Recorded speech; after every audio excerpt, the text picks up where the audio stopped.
Warning, this podcast typically features spoilers and strong opinions. Proceed with caution.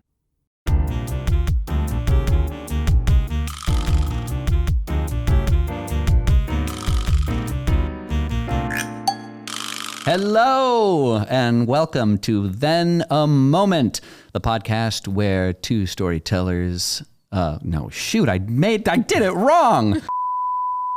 The podcast where two lifelong storytellers talk about storytelling. Oh, man. I feel like it's been a while since we've been here. I am Pavi Proczko, one of your co-hosts. I am an audiobook narrator, author, actor, singer, etc. And I am Colin Funk. I am a childhood development expert as well as a teaching artist. And today we have a very special surprise because we have our first guest from outside of the studio. Sammi Grant, will you please give us a little... Found her outside of the studio.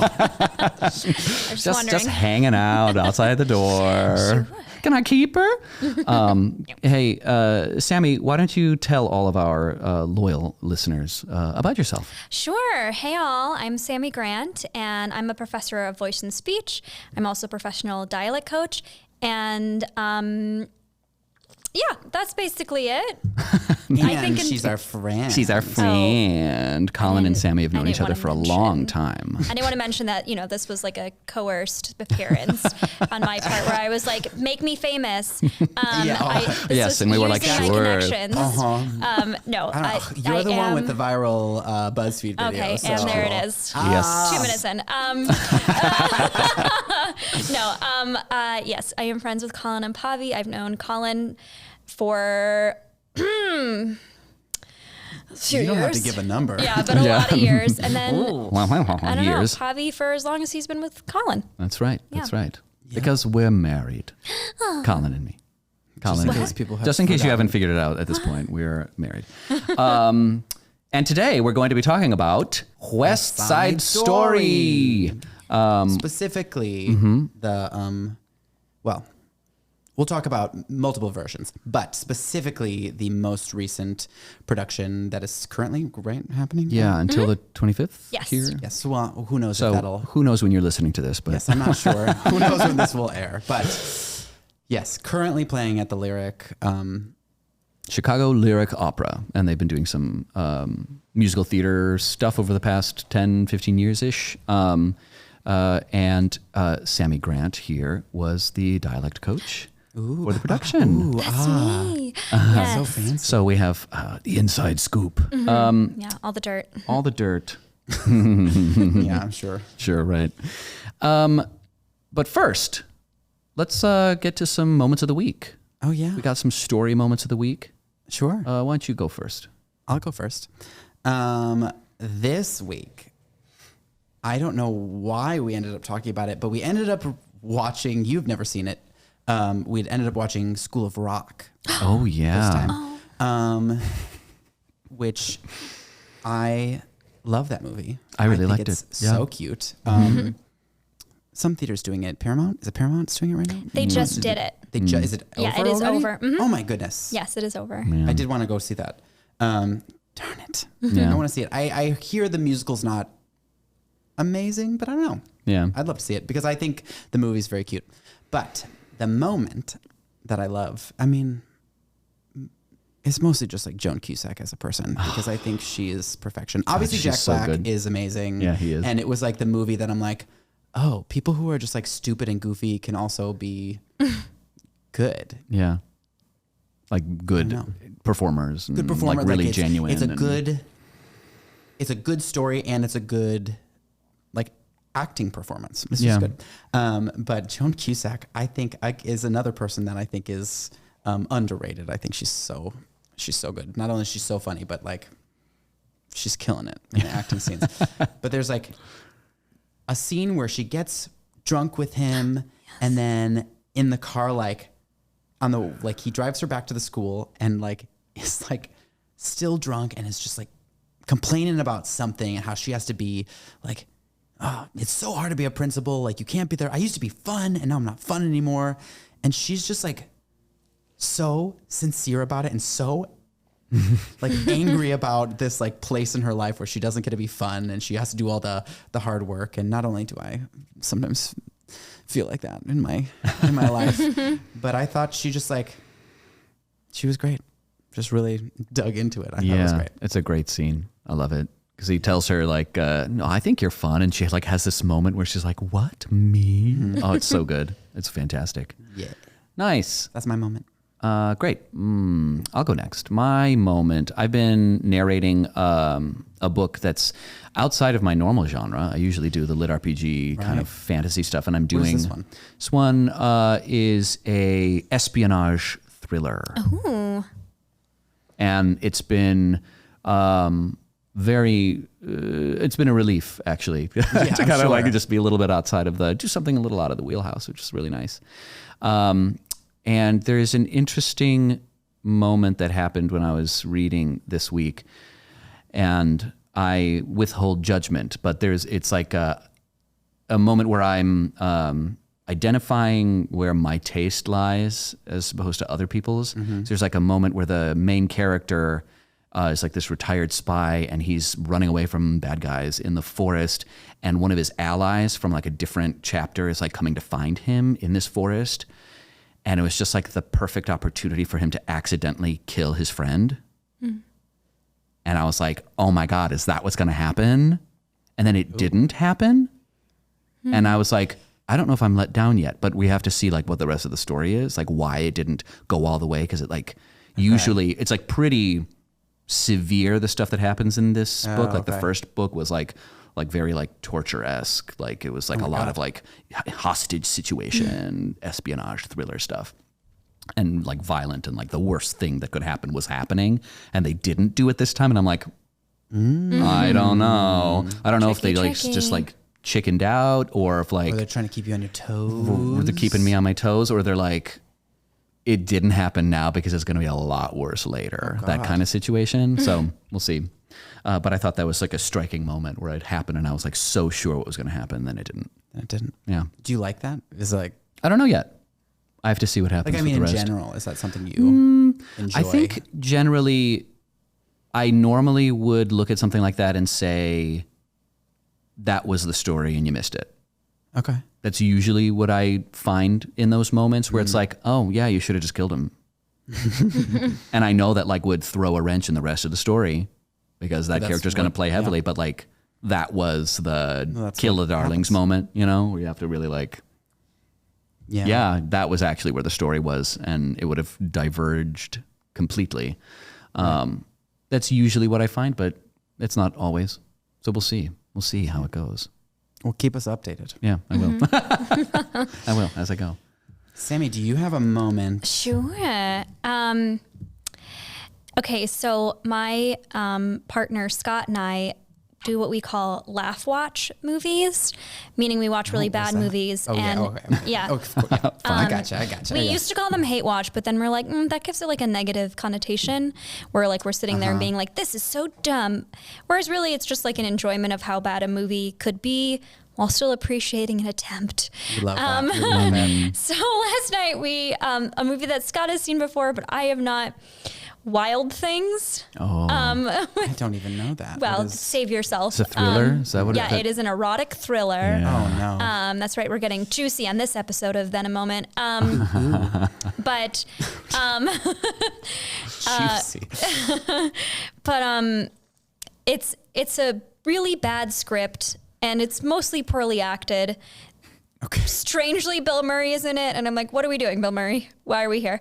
But his career is so strange. Yeah, well, we looked up like his filmography, and I was like, okay, this was like a point when you had like done a couple big things, and then things were kind of looking down, and I'm like, this was a paycheck, and then you're gonna come back. So what? This came out in 1998. Okay. Yeah. That makes sense. It stars Denise Richards. Yeah, I was going to say Denise Richards. And Nev Campbell. And Nev Campbell was actually really great in it. Denise Richards was terrible. Is it Kevin Bacon? Yes. Yep. Ah. Sorry, I couldn't remember from that. But yes, it is. I just remember it always playing on TNT. Of film around that or like time. TBS, yeah. And Matt Dillon is also in it. yeah. He's the main Goodness. like male character. Maybe I've seen this film. So it's like a pretty good cast with some just questionable things all around. But anyway, the moment it's like it's a twist on a twist on a twist to the point that you're like, okay. And there's just a moment when this is a spoiler. Is that okay? Yeah. For this movie that came out? We give a strong warning at the beginning of every episode There are spoilers and strong opinions. I mean, this movie also came out 25 years ago. It's like, we're probably fine. But there's a moment when Kevin Bacon's character, who you think this whole time has been like a quote unquote good cop, which that's a different podcast we'll talk about, but to talk about that topic. But he like reveals himself to be like in on the plan, and it's just like, okay. I think I have seen this movie. Yeah, and it's just like a moment where I just like, my whole reaction was just because I'm going to say this is twist like 7 out of 9 in the movie. And he just like, he's in a shower and the shower curtain just opens and it's just Kevin Bacon. And I'm just like, what? After already having uttered what so many times. So that just stuck out to me, and I promised Scott that I would mention Wild Things on this podcast, which is the reason he made us watch it last night. That is so funny. You're welcome, Scott. Okay. Yay. That's so funny. I think that's one of those movies that was always playing when I was a kid on some channel, and so I must have seen it in parts. Oh, sure. Like there's other movies that are like that is just like, I think I've seen the entire movie, but maybe not in order. Yeah, you like don't I've need just to. seen like every scene. No one needs to. Separately. I'm gonna give a little, call out to your listeners. Don't watch it. You don't need to. But strong opinions. Yeah, strong right out of the gate. There you go. Oh, it sounds fun.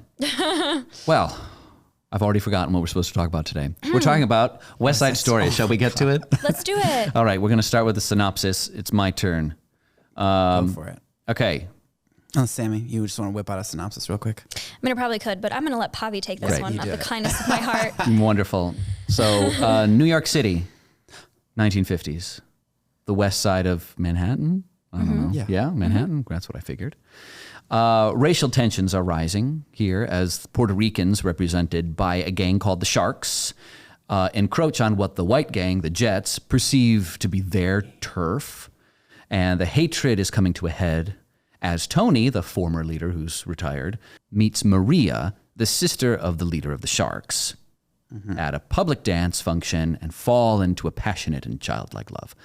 However, the young lovers are dragged into the violence in the streets, and despite the efforts of a few well-intentioned players, Anita, Maria's closest friend and lover of Maria's brother, and Doc, a local pharmacist who runs a neighborhood hangout, Tony and Maria struggle to escape somewhere their young love may blossom before their story ends in tragedy. Beautiful. So a modern kind of take on Romeo. A modern, quote unquote, now ancient. Well, compared to Romeo and Juliet. Yes. Compared to Romeo and Juliet, yes. Absolutely right. It is a Romeo and Juliet once more. And the music is by Leonard Bernstein. The lyrics are Sondheim, and the script is Arthur Lawrence. Yes. And the choreography is Jerome Robbins. And all of them are brilliant. It is a brilliant, brilliant show. Let's kind of set our table of contents here about like what we're going to talk about today a little bit. Okay. Getting formal. Yeah, I know that there's something that happens every single time that I see this story, and it happens in other stories too. But it's a story that when I watch it, the same thing happens with Romeo and Juliet specifically. But every time I see it, I forget what's going to happen. Yeah. Not like intellectually, but I forget that it's not going to end well. And I would like to explore how a story is able to do that a little bit. Okay, great. Let's do it. What about you? Well, this version of the show, there have been there's 2 movies, and this is the original stage production, but there also was a recent revival that also, it adds elements of Spanish and some other different changes. And I just want to explore like each iteration more so than even other shows, like change the like the song order a little bit and like the changes made between each version, I find fascinating. I want to kind of explore why they're making these changes and which ones we think work better than others. Yeah, great. And I'll look at it from my perspective of working on it at the Lyric Opera. As a dialect coach, the sort of accent choices or kind of what is, asked of in terms of accents by the show and the different decisions that can be made, and the decisions that we went with at Lyric Opera, and decisions that are made in other versions. So like Colin said, there's the 2 movies, the one from 1961, I think, and the early 60s. Yes, and one from 2021 that Steven Spielberg remade. And then I didn't see the original Broadway production in 1957. I don't know what I was doing. But I know you've listened to the Yes, the but I cast listened to the recording at least. soundtrack many a time. Yeah. And then there were actually 2 very talked about recent revivals on Broadway. One that Colin mentioned with the Spanish language, and then one right before the pandemic that made a lot of cuts. I think they cut a lot of Maria's stuff. I think that was Ivo Van Ho. What is his name? I don't know his name. I wasn't there, they didn't hire me. I didn't see it, and I don't really know much about it, but I know that they cut, like, I Feel Pretty. They cut a lot of Maria's stuff. I remember that. And then this Lyric Opera production is actually a revival of its own production from 2019. That's right. Yeah. So I didn't see the 2019 production, but I don't believe they had a dialect coach for that one, but they did for this one. And just to be clear, I was dialect and diction coach. So I did both of those things for this. Oh, great. I didn't even know that. Yeah. Surprise. Well, I guess you didn't read my bio in the program then. No, I'm kidding.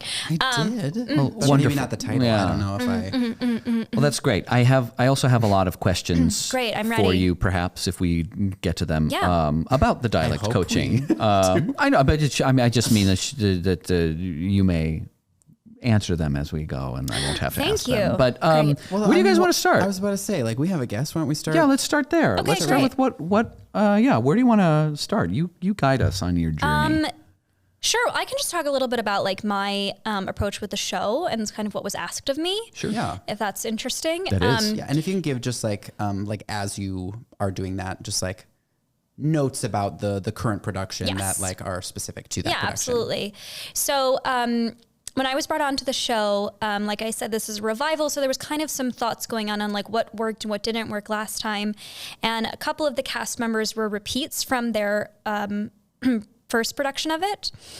And so a couple things that I was told by various people, because I had chats with the director, associate director, and the conductor about making sure the accents were light.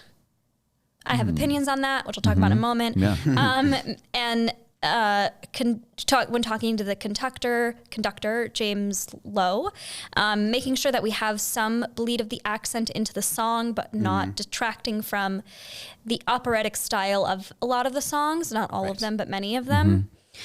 And then finding some levels, particularly for the Puerto Rican accents, to represent the differences between Maria's relationship with English, who has only been in the U.S. for a month, versus like Anita and Bernardo and the rest of the Sharks.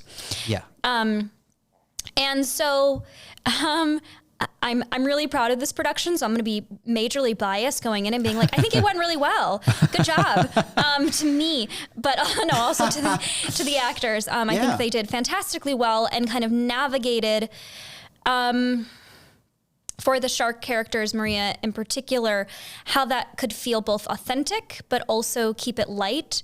And there's also the challenge that in the lyric opera space, it is massive. Yeah, it's way bigger huge than any theater. Broadway Huge, stage, huge. I think. Oh, the yeah. house Absolutely. it's 3,500 seats. It's a 43-piece orchestra, and it's just a huge, huge stage. Enormous. So there's also just like any accent is going to have to be light because just of the level of space you have to get your voice over, even with microphones, it's a lot. So a lot of my job was just like diction.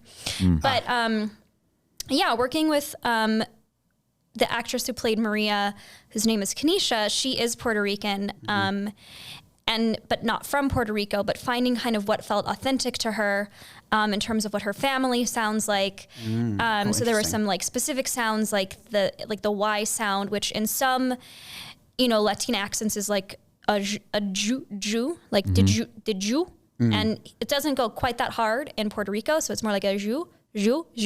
But then finding that for Anita and Bernardo, who have been in the U.S. for longer, that wouldn't be as prevalent, and that we kind of lean more to what's called a New Yorican accent, which is kind of a mix of New York and Puerto Rico.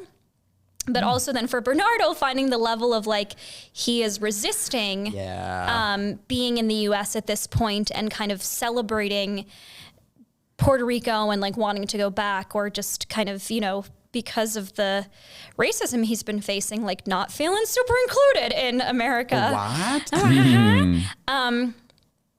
So I think everyone did really well.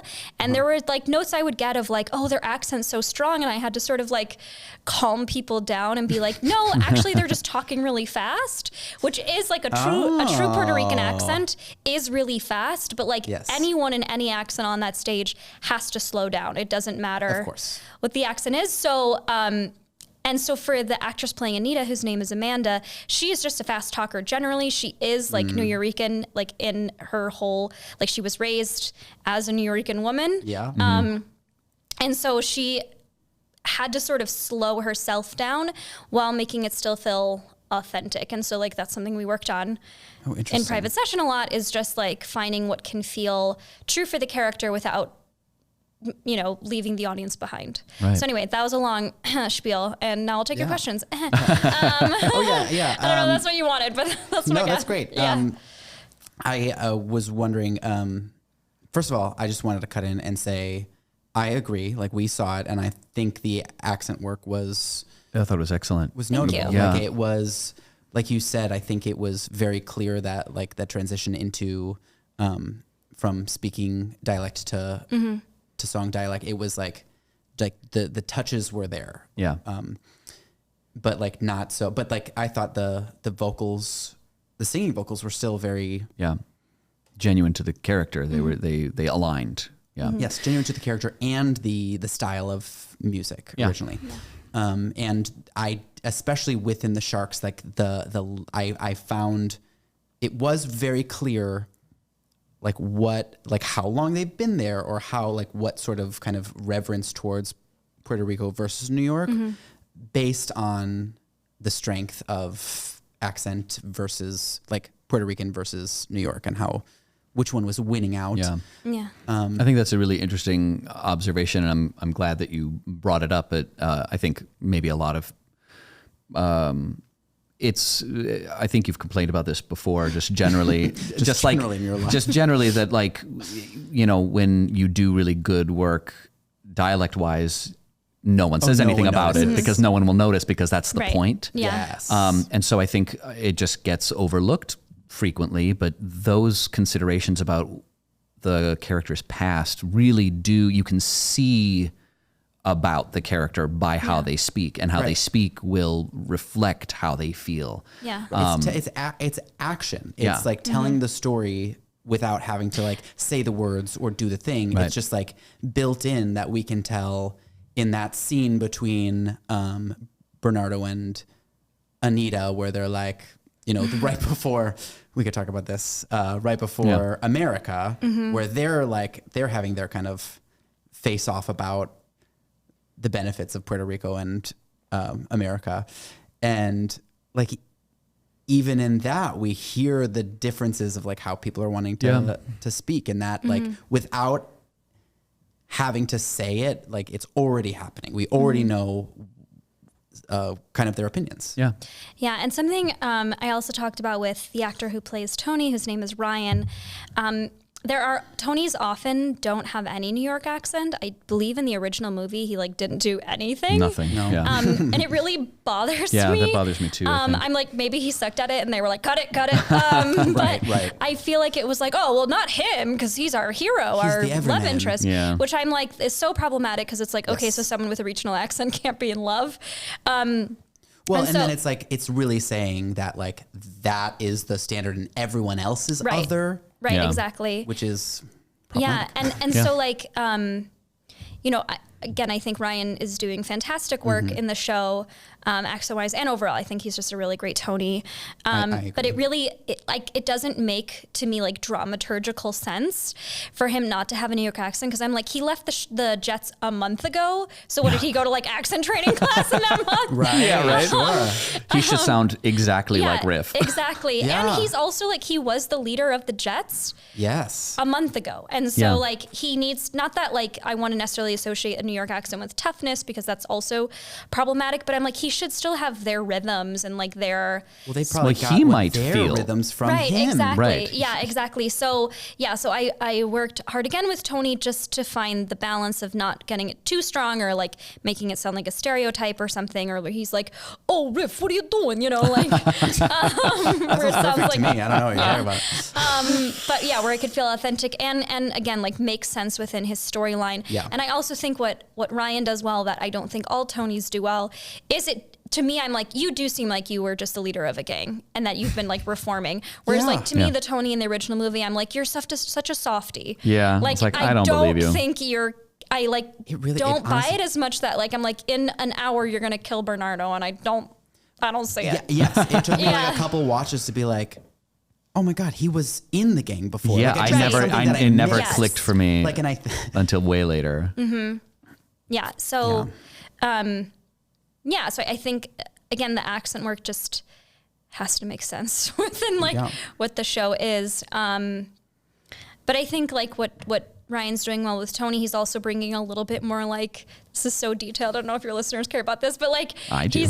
he's like bringing some more like pitch variation to his accents. So it sounds a little more like musical, which makes sense because like his songs are going to be more operatic than like what Riff is going to sing, which are more like kind of more direct speech to singing type things, as opposed to Tony moving into something like Maria or Tonight or One Hand, One Heart. It's literally Shakespeare. Like they're literally like taking the form and being like, this is verse and prose. Like they literally do that even with song style. I think that's very interesting. Our associate director actually gave our Tony and Maria the meeting scene in Romeo and Juliet and the balcony scene for them to read, not during rehearsal, just on their own, to be like, these scenes are these scenes. Like you are on a balcony, she was on a balcony. Like this is like Maria is the, you know, it is the East and Juliet is the sun. Yes. You know, that's what that is. And I think this is a great, I'm going to please transition. Go. Because this is a great segue to talk about something that I think the new movie kind of does. It's just like a missed opportunity. Is it like it really strayed from that kind of the moments that felt really elevated? Like all movies nowadays are like, they're trying to like make everything as realistic and living in realism as possible. And it takes away some of the magic for me because something I really noticed in the dance scene, which is essentially like that meet scene, that the way they're talking in the middle of their dance number when they first meet, I'm like, they're talking in poetry. Yeah, they're like, it's so beautiful.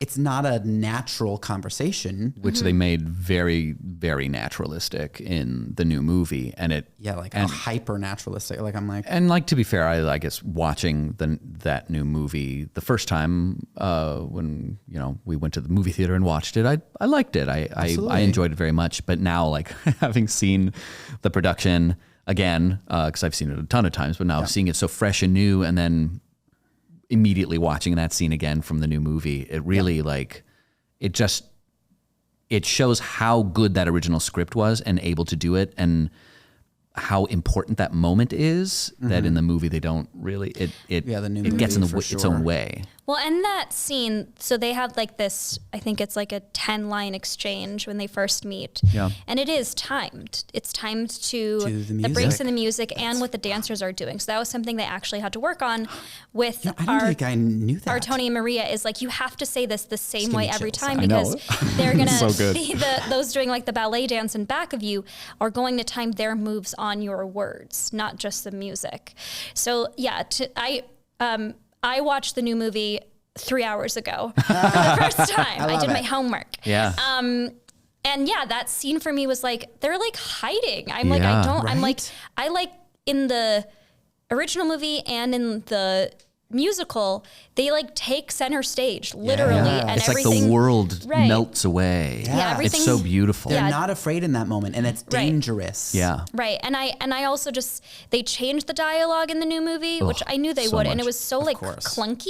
Yes. And I They also try to make it more natural, but Yeah, it felt really clunky. It was like it's not a agree. natural scene, and they not. also I feel. I mean, I did it. I enjoyed the new movie. I didn't love it. I did not think the Tony Maria had like any chemistry. Well, that, and I think Yeah. that's I thought it because of was- that naturalism thing, where it's like they made it so Yes. clunky when maybe if they had used the original script, maybe then that magic, I guess, is part of like what my topic today is like about. It's like how that magic lives in the story through those words and how it's timed out like that. Right. I mean, like anytime you're using, like maybe it can be used as a crutch, but if you're using things that aren't realism, if you it gets to we understand it as real without it having to be perfect. And I think when you're trying to do this like realism where it's like, it's just a conversation. If there's anything like, Sammy, you were saying, like if their chemistry isn't on, if they're not like really acting like perfectly, then we lose it. Then we can pinpoint it. But when there's like even like a magical realism, but like if there's any sort of style, it's like an impressionist painting where it's like, yeah, we don't need adjusting the microphone. We don't need to see like the clear lines on things. If things are blurred, it's almost easier to actually see a real image. And as you get closer to realism, there's that. I mean, that's what Uncanny Valley is. We're getting too close to it that it's so easy to see when things are weird and off. Yeah. It's easier when it's kind of Close. blurred. Yeah. I went Right. to Yeah. close the mic. I also think I ate it.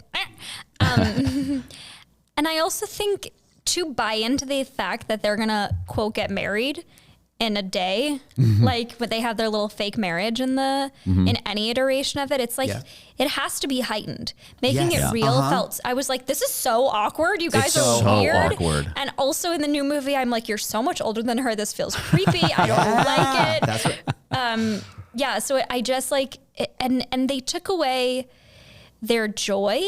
They Yeah. were so serious Yes. in the new movie. And I'm going to just keep being really biased towards this production I did. But what I like about this Tony and Maria in the lyric opera production is they are goofy teenagers. Hands gosh. down, We it's hands down my yes. favorite Maria and Tony I've ever seen. Yeah, the Yes. scene where they are playing with the mannequins is so cute. It's so goofy. Oh my God, I loved it. And they're both like silly in love. And then it feels like this natural transition when they do their little fake marriage and they're like, but we're really in love. Yeah. Because they're young and they think they Yes. are and they think they can solve all the world's problems Oh my God. with love. But in the new movie, yeah, give I'm us like, too much time. they're so serious together. And they also, They stretch out the this time is so something much. that bothers me in like romantic movies or romantic comedies in general, and bothers me about Romeo and Juliet. I so am bothered by couples that only talk about themselves as a couple. Like when all their dialogue is about like, well, how can we be together? Or I love you. And this is why I love you. I'm like, I want to see you talk about something stupid or just something that Yes. isn't the two of you or all the obstacles you're facing. Yeah. And that's why Oh, interesting. actually- I've never even thought about thought that. about yeah, that, yeah. I That's- don't find myself taken in by a lot of Romeo and attention to that. Juliets. Also, because like, can we stop for a few years? But moving on. But with that, Strong opinion. in the same coming in, guns a blazing. But is I'm like, I don't care about you as a couple because I'm like, I don't see your real humanity. I just see you sort of like narcissistically being like, but us and our love and everything's against us. And I'm like, it's like the Bechdel test for romance. Yeah, exactly. But I'm like, how am I supposed to buy you going off and living together if you've never had a real conversation together? Which I will say for Romeo and Juliet is like, you're not, I don't know, like you're not supposed to buy it. Yeah. Like I think that's part of, cause what I always think about for Romeo and Juliet, and I even think West Side Story does it better, but, it's like when I read the script, I'm like, this is stupid. They're stupid. Like these kids are so dumb. Like, why would this happen? Like, it just like, it's frustrating. But every time I see it in person, I'm like, oh my God, it's so sad. Like it's always moving. The worst production I've ever seen is also moving, you know, like it's, and even West Side Story lives in that world where for me, I love the story and I'm always moved by it. Even when I think if I read West Side Story, like as a book, I think I would be much more moved than I am when I read Romeo and Juliet. Yeah. Because like you said, Sammy, like it is harder to believe that they would do that. And something about West Side Story, I don't know what it is, but it's like, I buy it. I buy that. And I will always be moved by it, even when the version is different. Yeah. I don't know. Do you have an opinion on West Side Story? you can have a transition into that. Yeah, we've been talking a lot. Is that my transition? Go. Yeah. That is kind of the conundrum. It's kind of what I'm aiming at, because it's I've lost my train of thought. It is so you were talking about, it was like the element where you're surprised. Yeah, that I am surprised. It's like the Moulin Rouge effect. Yes, I was going to say there's like other films and stories that we encounter that are similar. That it's this universality element, maybe. That there's also like the way things are set up for their wants and needs seem really aligned. Okay. So it's like I'm like thinking about like what the recipes are. Like what other stories do you guys know that like every single time you watch it, you just like are so sucked into it and you're just kind of surprised every time, even though you like know even it. Though you know. You know what's going to happen. I would say Titanic for me. I know he's not going to make it, but like I get so sucked in. Yeah. And I just really hope. Yeah. Yeah. That's another movie. Like, I mean, we talked about that. You just had your little birthday party. Your birthday party with that. I couldn't be there, but you guys screened it. Yeah, we screened Titanic, and it was really. I mean, I'd seen it several times over the years, but it's like the really actual writing of the dialogue's not great, incredible, and yet, but still. Something is very moving. Yeah, it's still really intriguing. I think they have great chemistry in that movie, Leonardo DiCaprio and Kate Winslet. In every movie. But they're in like 3 movies. But I think at least. I think for me it is this thing I was talking about with them. We do get to see them talk about things that are within ourselves. We talk about art, or they not we. I'm not there. They talk about art. They kind of talk about like their views on life. They aren't just talking about like, oh, we want to be together and we can't be together and how are we going to be together? And I think that for me is, I don't know if this speaks to you, Pavi, in terms of what you're talking about. Maybe that's why West Side Story can do that for you, because you can envision them as a real, for me, I'll say, I won't put words in your mouth. Sure. I can envision them as a real couple when it has like this in the musical, it has them, time to have fun and be silly, which for me allows me to forget that there's urgency to the story. Right. You know, because in reality, I know that they have very less than interesting. 48 hours to be together. But if they really take their time with the silliness, then I'm my like, gosh. oh, they have all the time in the world to be together because they don't need to make a plan.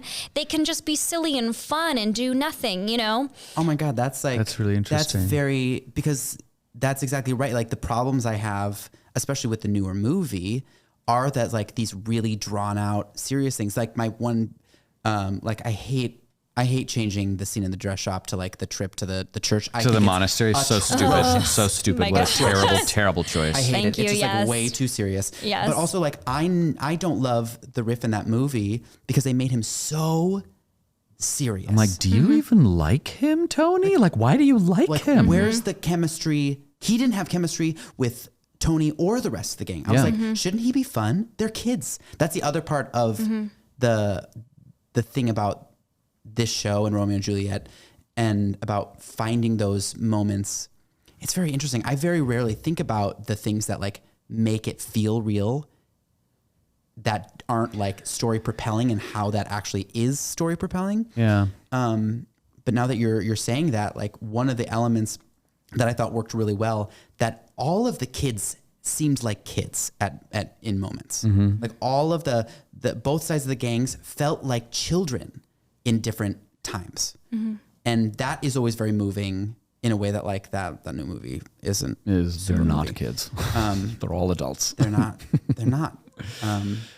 And they're these kids that have to deal with these like very harsh realities of the world. Yeah. And I think it ends up being very moving in that sense. But I that's very interesting. You say that those are the things that are grounding you to the storytelling. I would have never considered that. And what do you think are the essential ingredients to make that happen? I have some ideas, and we've mentioned, like you say, the fun parts, but there's some setup that needs to happen in order to even make that possible. In terms of like a structure, a structure, or even kind of like objects of desire need to be set up.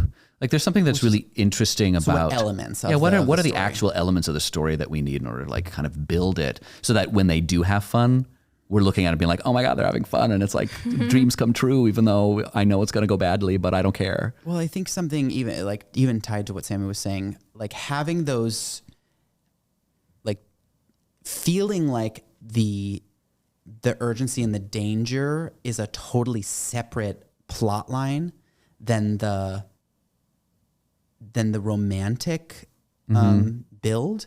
Like that feels like it lives in its own world until they collide. Right. Like, we talk about Moulin Rouge, like her sickness is not anything to do, like it is not brought up between her and him ever. Right. Like it's not part of that. And so when it happens, when they we're in this moment where we're reveling in the win of their and it comes relationship, and it's like a loss in this other dangerous thing that has happened. And I think that's like setting those two storylines on a collision course. Yeah. That feel of a collision course. But they don't feel like a collision course when you're watching it. Right. When they keep them collide, very they separate. do. Right. You're like, oh, maybe, especially with Romeo and Juliet, with West Side Story, it's like their love is strong enough to win. And that is just like it.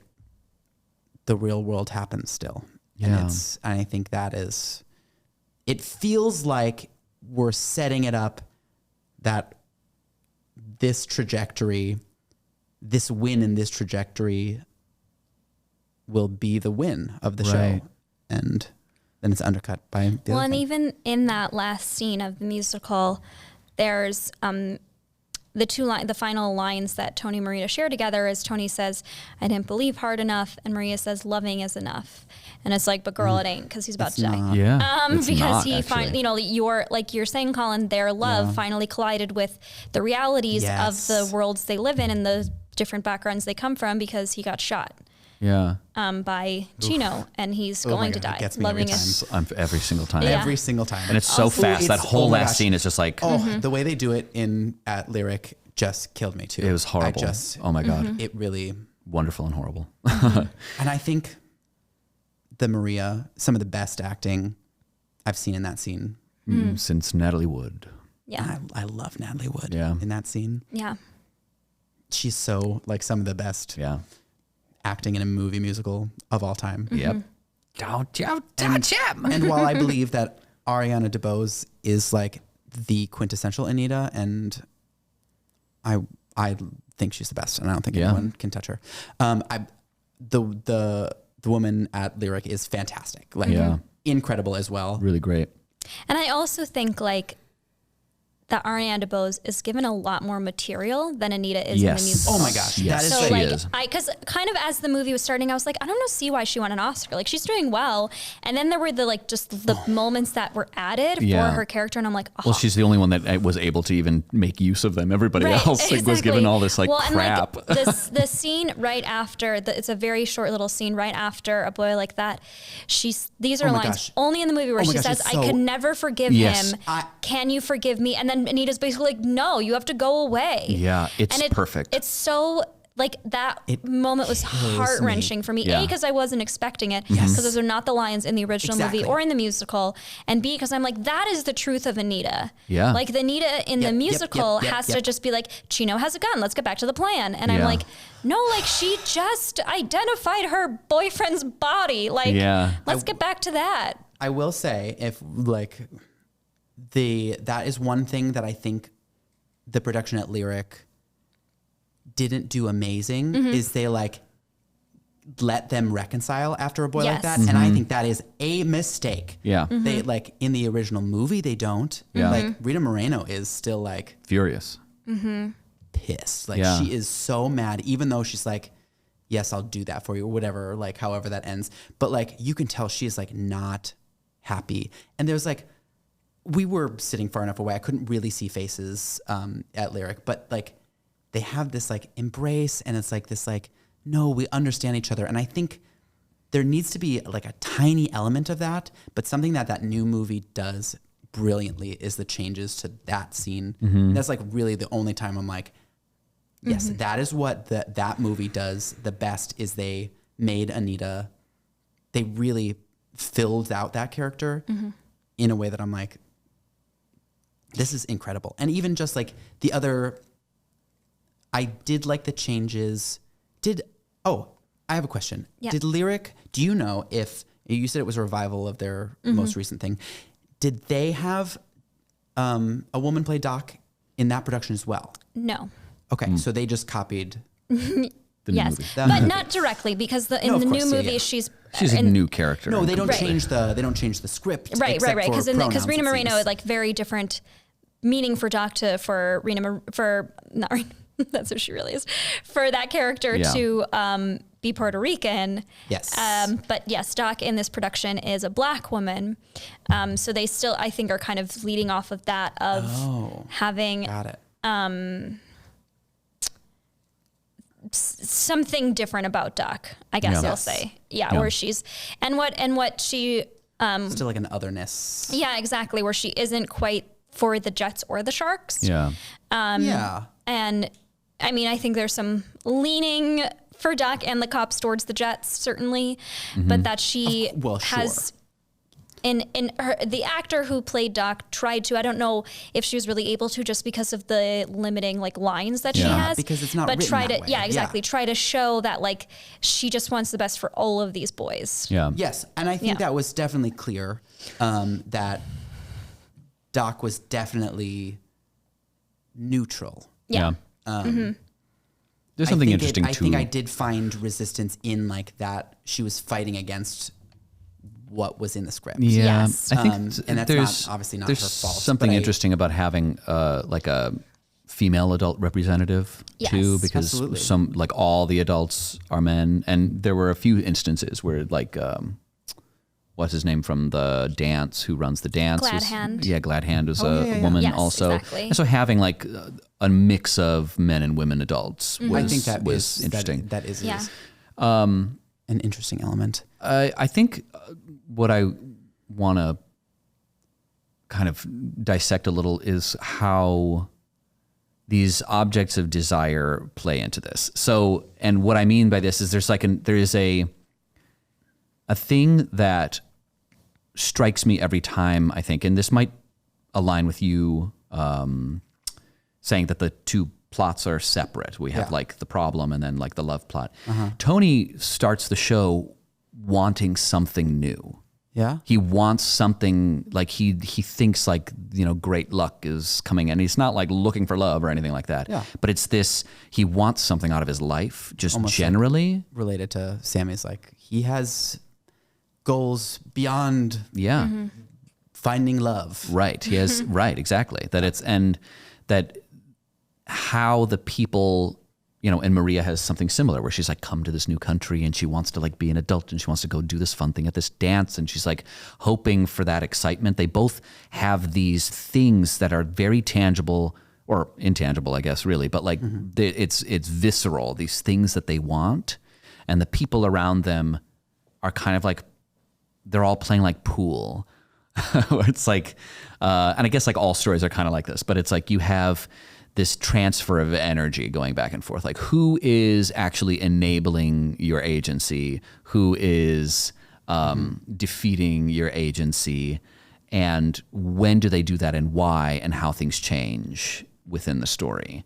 I think there's something in there about why this works so well to surprise me. Where it's like when you have the... He comes out and he says, there's something coming and it's something good and it's awesome. And who in the world there is like helping him get that thing? Yeah. And there's like Maria's helping. And then like Anita's like is helping Maria a little bit too. Bernardo's coming in and he's like resisting.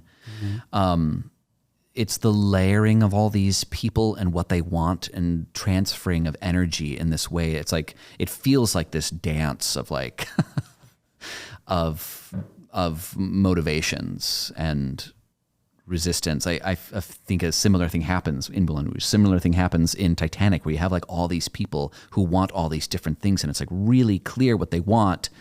And they're like, they run into each other. They're like particles, just kind of like bouncing around everywhere. But kind of like individual agents on their own. Yeah. And when are Where they... It's not like the rom-com thing where like there's the two people and there's like everyone serves right. the Yeah. two characters. Yeah. Everybody is kind of serving their own thing, but they're also making decisions to serve each other. Right. So it's like you have these relationships getting built with Tony ends up getting redirected by Riff. He doesn't want to do this thing. Riff's like, I know you want this special thing, but you got to come with me to the dance. I know you don't want to do that, but will you? And he does it. Right? So it's like, it's not just people only wanting the things that they want. They're also like doing things for each other. And how much does that screw you over? There's like there's something like, I'm rambling and being unclear. There's something like almost Greek mythology I was just catharsis about it. It feels like there's a fated the fate. That's like the not Impossible Machine, but the something machine. There's like the old Greek play where it's just like it was all in the meant to be like it was all going to be this way no matter what. Infernal Machine. Infernal Machine, right? Infernal Machine. Yeah. Where it is like, but I mean, Romeo and Juliet, Moulin Rouge, those all have an element of like, it was fate. It like feels like that, even if it's not like God is setting this. But it's like there was no other way this could have gone, despite wanting all of these people to get the things that they want. We want all of them to get what they want. Yeah, and it's like the same way that it's like watching, like the future, and because you know the future, you're trying to change the future, but it still ends up the same way. Yeah. I think it comes down to me for like realizing characters' values and like what characters end up doing that it's like, well, I had to do it because it's the right thing to do. Yeah. Which seems often like their sort of fatal flaw, or to be Greek, the hamartia. Yes. Like, so for example, Tony goes to stop the rumble And he ends up killing Bernardo. Right. But it's because Bernardo killed Riff, and Riff is his brother. Yeah. So it's like, even though his intention was to stop the Rumble, he has these values in him that go beyond just his like initial, I mean, that's like, I guess what obstacles are, like his initial objective to come in, to stop the fight, to develop his relationship with Maria. But then he ends up doing, just instinctively, he certainly doesn't think about it, because Riff is murdered. And he has this value of doing what's right, defending his friends, all of that. Then he ends up doing the thing that's going to screw over him and Maria, which is killing Bernardo. That's interesting. Because like that's why, especially if we're playing into their youth, that works really well, because developmentally it makes sense that you've like, especially in this like very traumatic environment that these kids have grown up in, they have very specific blueprint for how they need to behave and how they, and it becomes so ingrained that it is reactive. It's like those values, like you were saying, like it becomes a biological reaction. Yeah. It is not like, no matter what he says to Maria, it doesn't matter. Like there's just there. That's why, like you were saying, Sammy, it's important for Tony to feel like he was part of that gang. So we know that he has the same trauma and that same reactivity that these other kids have, even if he's dreaming bigger, because that's the real world coming in, and that's the hand of fate. That is what it is. It's, the cultural grammar is actually writing the programming. And what I think is really, and maybe I find it more moving in West Side Story than Romeo and Juliet, because society and culture doesn't function the same way as it did in Romeo and Juliet, but it does essentially the same in West Side Story. And it comes to a value that I think still gets brought up a lot in current media, is like, well, it's family, which is like a value that like I work really hard against, because like, not to get into it, but like I don't have a good relationship with my father, so I don't feel that like, well, he's family, so I have to, for whatever. I think it's a very new idea to say that like blood is not necessarily thicker than water. Yeah. But that's at least not really talked about in Romeo and Juliet, and may have been a value then of like, well, it's family, so you have to, but it isn't really sort of, for me at least, like known if that was. But in the 50s, certainly like family values were very important. That's kind of like the time period where we get them from today, is like the 1950s, like it's the proper family, you know what I mean? And like so many of these kids, particularly the Jets, have these really rough home lives that they actually are creating chosen family. And there's, to me in the script, the kind of very vague reference to the fact that Tony might have a better home than some of the other Jets, because Riff goes to live with Tony for 4.5 years, which means that they would have lived together, I would think, at least in their like mid-teens, beyond. So that maybe Tony has a better house than Riff is coming from. But even still, the Jets and Riff are his family.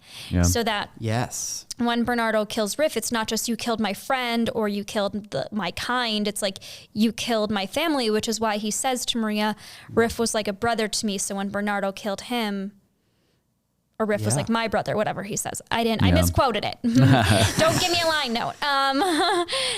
So that's what is really ringing true to me, is like their building of their chosen family, and then from there valuing that they have to protect family at all costs, which is why it kind of speaks to Riff as well. It's like, even though Tony left the Jets, Riff is like, he's still a Jet, he's still with us.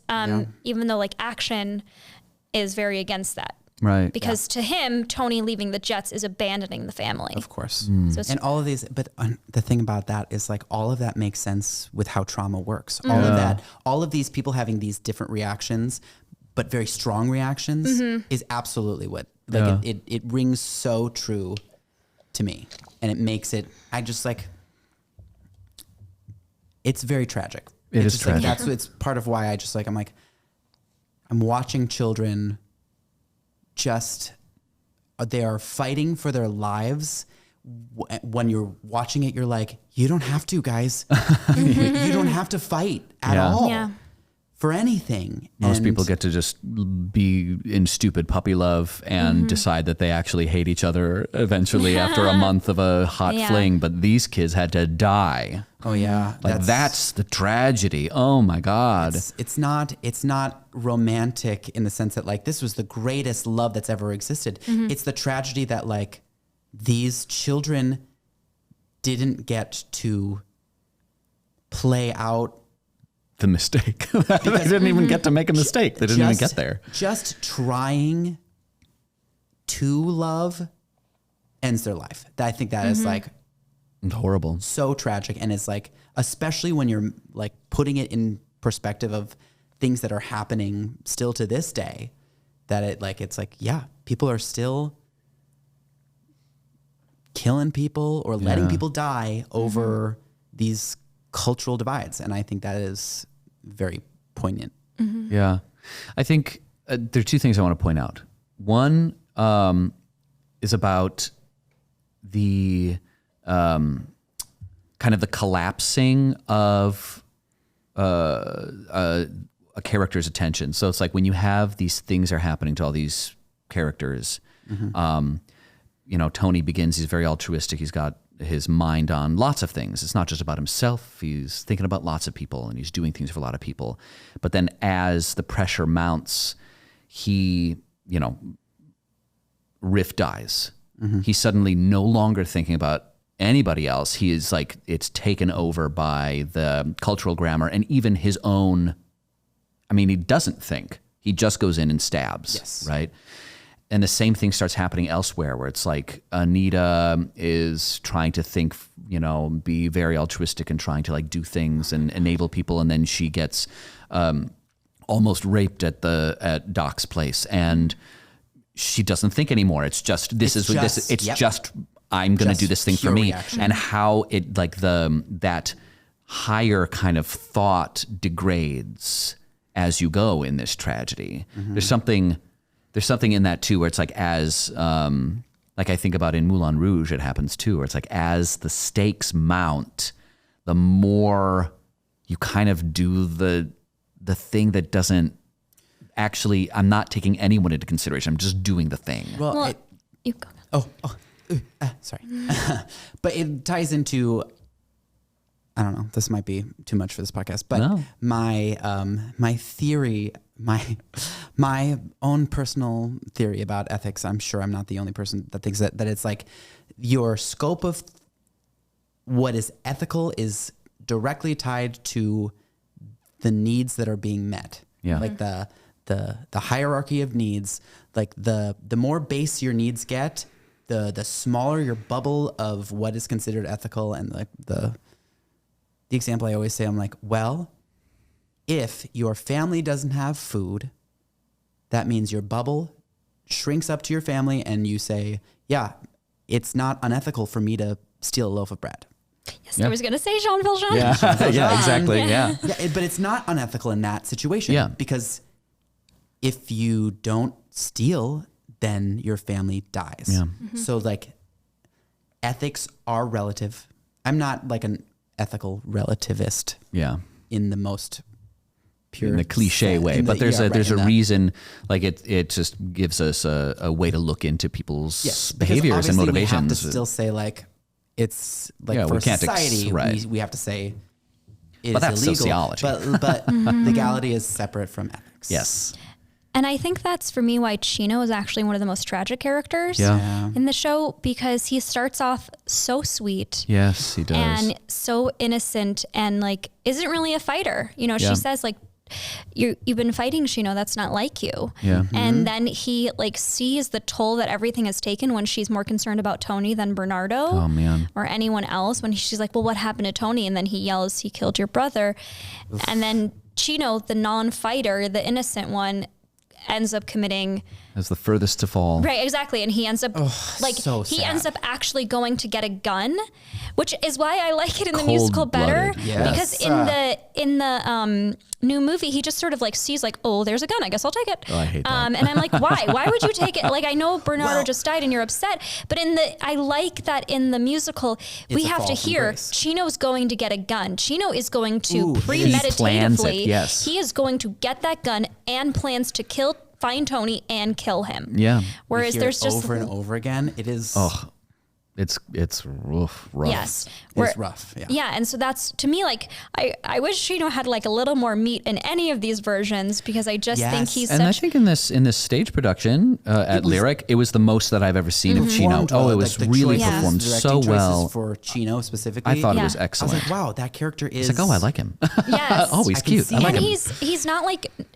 A note that he was given, which I really like, is the associate director said to him, "You're not Eugene from Greece," which I love, because I'm like, yes, he's not a nerd. He's not like a joke. He is just like a polite, like he's just trying to approach it the opposite way than Bernardo.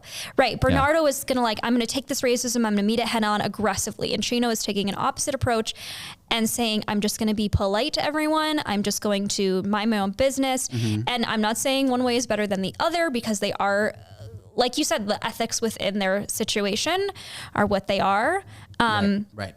They're just different approaches, but that is so because the thing is like the range there, right? Because like for Bernardo, it's like, oh, I'm not surprised you brought a switchblade and killed someone. I'm like, that was coming. Yeah, you know what I mean. But for Chino, I'm like, I never, meeting Chino and his first scene when he's like, oh, this is a shop for ladies, I shouldn't come in. Yeah, it's like, oh, you're not gonna kill anyone. You're a lamb. Yeah, right. Yeah. And I think they like try to spell it out in this most recent movie. They like really give him so much backstory. Oh my God. In a way that I'm like, all the backstory, all the backstory in this movie. But not in that way. Not in that way. Not in more exposition. Yes. Where it's like, oh, are you studying accounting? He's like, yes, I'm learning to fix adding machines. I'm like, what are we doing? What are these lines? Like what I thought was always clear. And again, they spell it out, kind of like they like smack in the face with it in the newest movie, is that Bernardo is picking Chino for Maria, right? Because he isn't involved. Exactly. Yeah. He is a nice, smart boy. Yes. And yes. And I don't want one of the sharks to be already clear to me. Yeah. Right. But and again, something that was talked about in this production that is like the tension between the shark women and the shark men is that like all the shark women are employed. Because their skill of sewing, of, working with like fabric and things like that they probably learned back in Puerto Rico just as like a way to make clothes, is now a monetizable job. Yeah. And exactly. And the boys don't really have anything. Yeah. And so that's why there's like this extra level of tension between the males and females, which is why it is better when America is sung with boys against girls. I was just going to say. That is why the movie, one of the things both that the movie both versions. movies do better. They do that better. Yeah. I hate it when it's the girls against girls. I'm like, no, this ain't it. Yeah. I do have a thought about that I'll put a pin in it, but because I want to get to my second thing that I think was, I'm sorry, I didn't get to my second thing, but the second thing was, I think I'm honing in on something. It was talking about this Greek tragedy thing, right? So when you have that feeling of setting up a world that it seems inevitable, where it's like we always, as human beings, feel like we have this agency, and there's always kind of death looming at the end. And so we're just like, we feel like we can do all of this stuff while we know that the long game we're going to lose anyway. And there's something mirrored there in these stories where we have these people who are acting so passionately and brashly, and they're doing these things, they're doing stuff, and we can hope for them, even though we know, just like in our own lives, at the end is going to be bad. I think there's something to that where it's like having that underlying current of like, there's actually things more powerful than you here. But it plays on that real human feeling that we all have, that even when we see the worst around us, like hope still is there. Yeah. It will always be there. Right. In the worst of situations, it might not be visible. Obviously, like clearly the people around them don't feel as like hopeful and magical as they do. Yeah. But like I think deep down, even in the hardest situations, like it is a biological response to not just be like, well, I guess we're done. Like, because that just wouldn't serve a biological function to just like give up. We have to have hope to keep us alive. Yeah. Not just as individuals, but as a society. Right. There's something about like having an arena in which these characters think they can do something, and the arena, and they'll always have hope, but the arena has to kind of be its own entity in order to like make this phenomenon occur. Yes. It's like you have this like, I see. the world around you isn't gonna let you do it. Right. And no matter how much you try, no matter how much it looks like it's going to work out, because it does, it looks like it's going to work out every time, and it won't, because the world won't let you. Right. I mean, they set up a hopeless world, but allow us to have hope that we like we're fighting against the hopelessness around. Like we want it. So like, I think as humans, we watch a story like that and want the love to win. Yeah. We want it somehow to reflect in our lives that we can overcome. I think we want those things so bad that like, just like they do, we put our blinders on. Yeah. We're like, I know it's not going to go well, but even when we know what the ending is exactly, we're still like, nope. I want this. I want this. I want this. And if it's done well, then we do get to actually feel the hope. And when we actually feel it from a real, visceral place, I think again, it's like a biological thing where we are actually, our brain is making us forget what it actually is. Well, and there's in the scene after the just sexually assault Anita. Yeah. There's when Doc comes in and stops them, and then Anita leaves. Doc says like, "You make this world lousy," and Action says, "That's how we found it," and which is like so accurate. It is. Yeah. They have really crappy lives. Like they have. I mean, that's so bad poignant. Parenting, but the thing is, like, they are still like Action. Probably the most is so passionate about defending their gang, defending their territory, that they're willing to keep going head to head with this other gang. And like, you know, for the sharks, they're coming in and the world is lousy for them because for all the same reasons and racism. Like, Right. Like, and also that. And, but they're so, you know, even though they know the world sucks and like they're going to keep facing these issues, they're going to fight for the one thing, which to them is this like piece of land or this like superiority over other gangs. They're going to keep fighting for it, which is why I think it is so like enticing to have one all out rumble, right? We're going to stop like having these little back and forth fights. We're just going to have the all out rumble, and that way we'll know, and then we'll be happy. Right. Yeah. Yeah. They set it up. It's set up well. Yeah. Yeah. And it feels possible even that when Maria's like, please stop it, you're like, yeah, well, they were already out ahead. Like this is already the end all be all. So why not get there and be like, yeah, let's have someone actually who cares about the sharks. Yeah. As you know, superficial as it is at that point.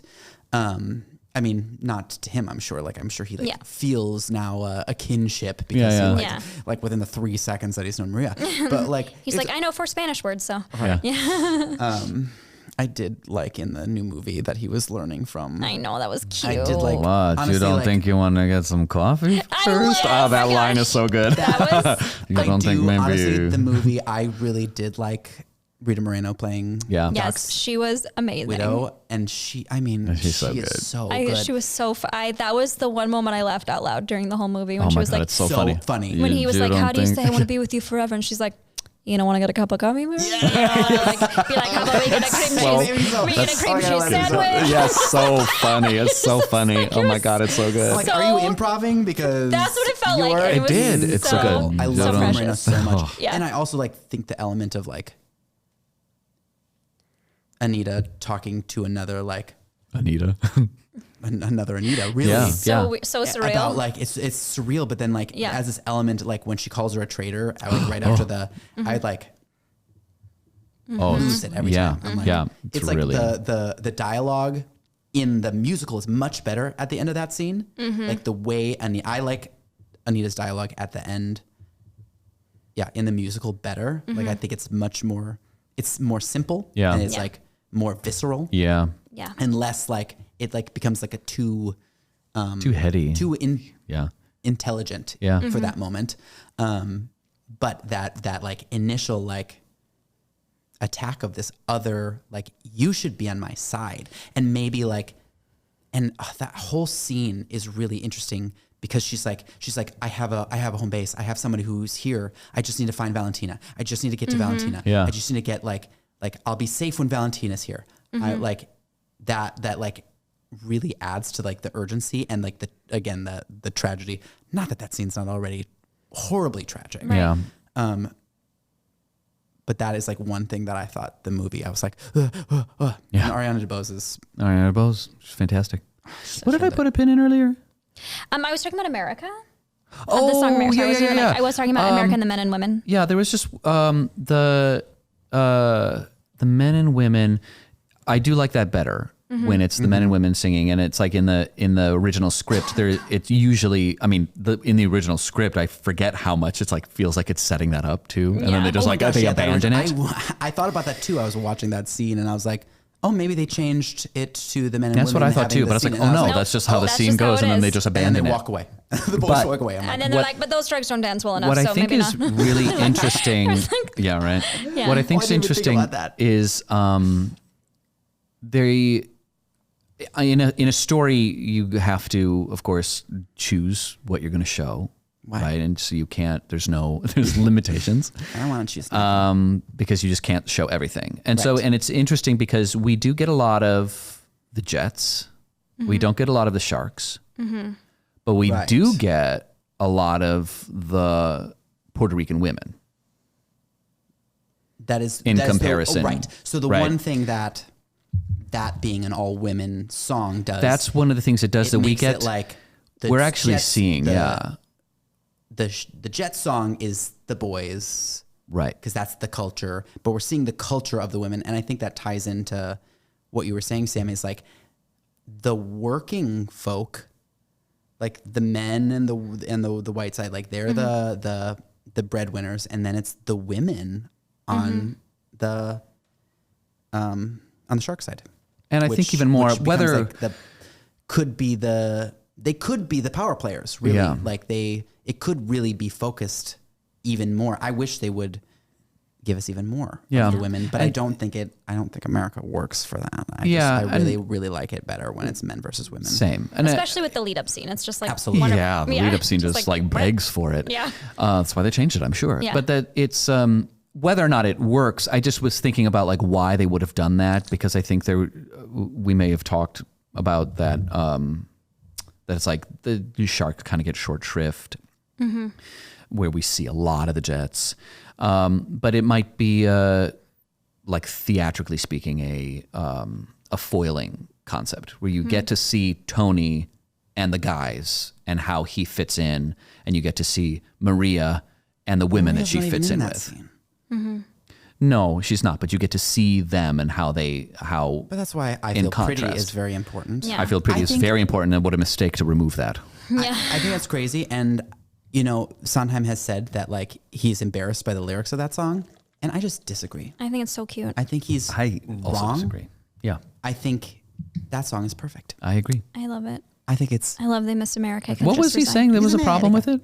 He just didn't like his lyrics. Yeah, he thought that these girls who have not been in America that long would be using that vocabulary. He thought it was like I was trying to show off with fancy words, and I think it was beyond their vocabulary. And I was like, okay. I just my assumed. response to that is one, that I most of the time saw it as like we are seeing their conversation that is happening in Spanish, but they're just doing it in English because that was a common convention in a lot of shows. I just assumed that we were supposed to, like, why wouldn't they just be speaking Spanish? Right. The whole time I assumed they were speaking Spanish. I guess the trouble with that is they do speak Spanish though in that scene. Yes. At points. Yeah, so then of it course, doesn't breaks the convention. Sure. But But it's I think not a perfect convention. And I think but I think they do that a lot when that just- convention happens. But I guess I don't buy that from Sondheim because I'm like, but Maria is fluent in English. Yeah, she is. chooses to speak Spanish a lot, but she is fully fluent. also She never heightened. misunderstands anyone. She never has to get Anita's help to understand. She speaks fluent English. Like even in her first scene, she's like, using words like excitement and, I don't know, just the There's something very complex. formal about My Field Pretty, where it's like, you think an American would sing it like that? I would don't never think sing, so. Like, It would I be am someone stunning who, and entrancing. Yes. right? Yes. Someone But I who think has those, like, studied big, these grand words. are like Right. so beautiful and so juicy and so interesting as like an immigrant to be using these. It's like people very who aren't interesting- immigrants wouldn't use these words. Right, they'd be like, "I'm so hot." Yeah, I'm so, right. I And it mean, might that's be a little like- contemporary, but yeah. leaning on cheesy because of that. Yeah. But like I never found it cheesy. Like I feel like people make fun of it now and it's like used in cheesy ways. But like when I sit and listen to the song, I'm like, no, this is great. I think it's perfect. She's just like a silly girl. You know what I mean? I've certainly and like her friends make fun of her. It's Yes, like It's so good. exactly. makes sense. Oh my God, I love that scene. I watch it and I'm like, no, that's perfect. Yeah, it's like me thinking about like when I was like in college or like young teen, thinking about like a boy that I liked and like what it would be like to talk to him, and I would like talk to myself in the mirror. It's that. You know what I mean? Shut up, Colin. Anyway, you don't know I can anything. think of very specific No. examples. Anyway, moving on. What was it? Nope. How Okay. was, how Nope. was the parade? Was that Okay, we're gonna move on. And anyway, rude. And we can dredge up your dirt as well, Mr. Fun. We're not going to, but On air. no. But That's a different episode. We'll yeah. What was I gonna say though?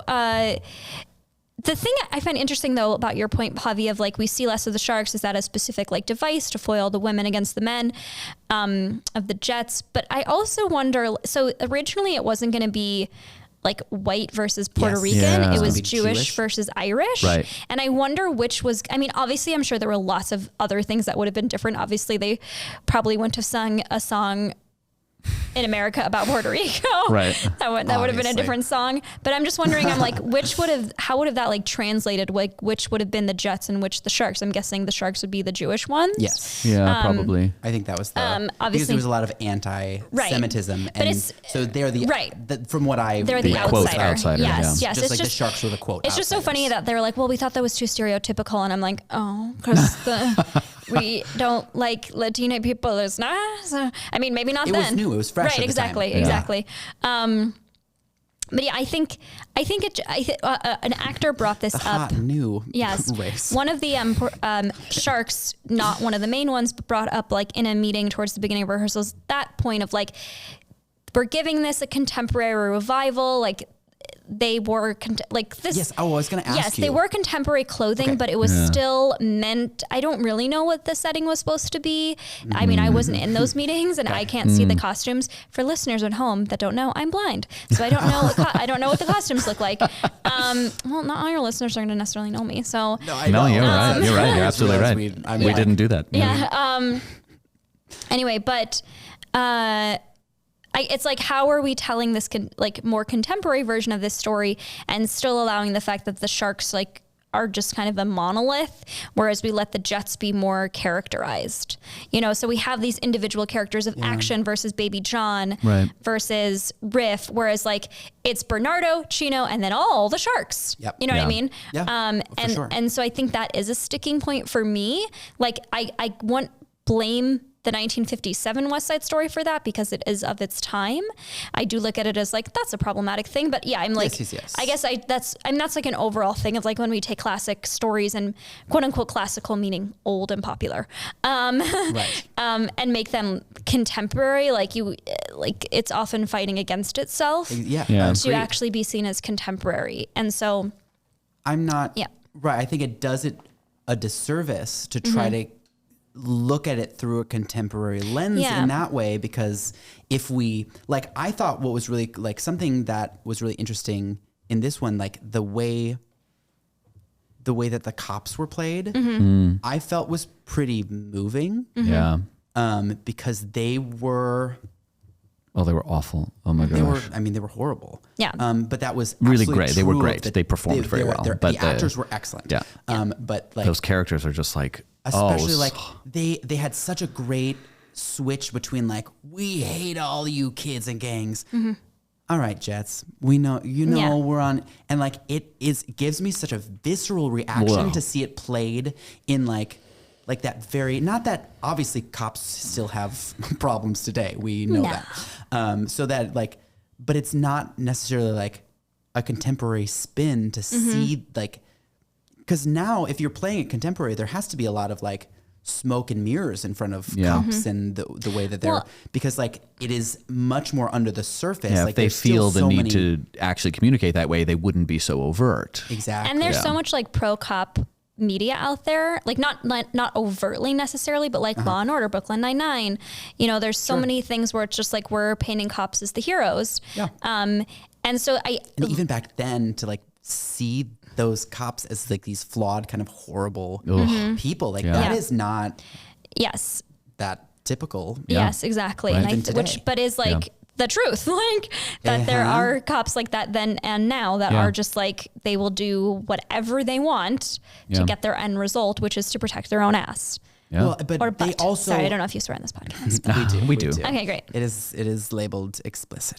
Oh, okay. Crazy. That way we don't have to watch our language. Because Because I don't ever remember. I'm like, oh, did I swear? I did. Oh, shoot. But I think the musical gives just enough of like, he's like, you try to.